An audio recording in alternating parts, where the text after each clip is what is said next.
สบายดี คลิปวิดีโอนี้เราจะมาแนะนำวิธีการสมัครจูมลาดด้วย Gmail ก่อนอื่นมดเข้าไปที่ Google แล้วเปิด Gmail ของเราขึ้นมาเปิดแท็บใหม่ขึ้นมาไปที่ joomla.com พอเข้ามาหน้านี้เราก็จะมาใส่ชื่อเว็บไซต์ที่ห้องไซน์เนม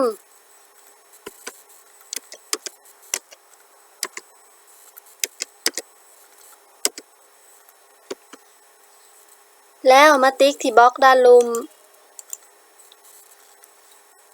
คลิกยืนยันด้วยรูปภาพ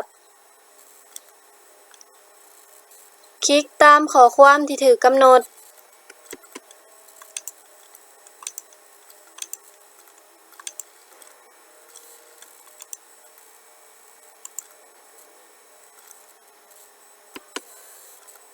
แล้วมาคลิกที่ปุ่ม Run Now เลื่อนลงมาหลุมสุดคลิกลงทะเบียนโดยตนเองป้อนอีเมลและรหัสผ่าน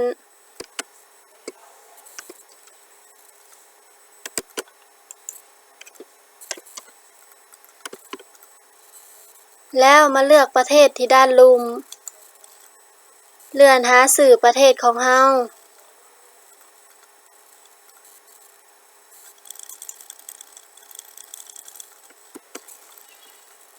เมื่อสำเร็จแล้วคลิกลงทะเบียนมาฮอดหน้านี้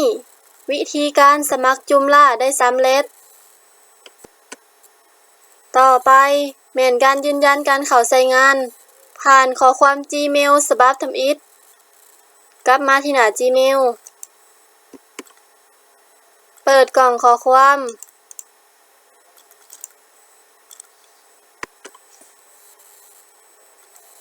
เลื่อนลงมาคลิกยืนยันผ่าน Gmail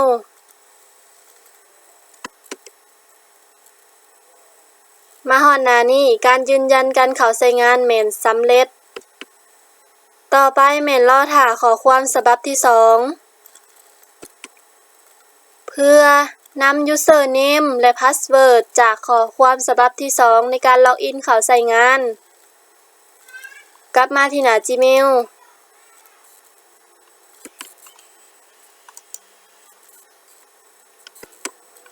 คลิกเข้าข้อความฉบับที่2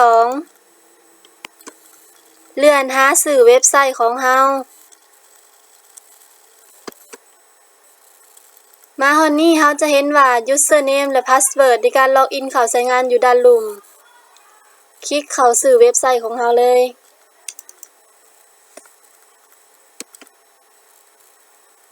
พอเข้ามาหน้านี้แม่นนำ Username และ Password ในการเข้าล็อกอินเมื่อสำเร็จแล้วคลิกล็อกอินพอมาฮอดหน้านี้แม่นหน้าดูแลระบบ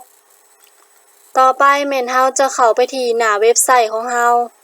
เลื่อนเมาส์มาที่ขวามือคลิกที่ Your Joomla นี่แม่นหน้าเว็บไซต์ของเราวิธีการสมัคร Joomla ผ่าน Gmail ได้สำเร็จแล้ว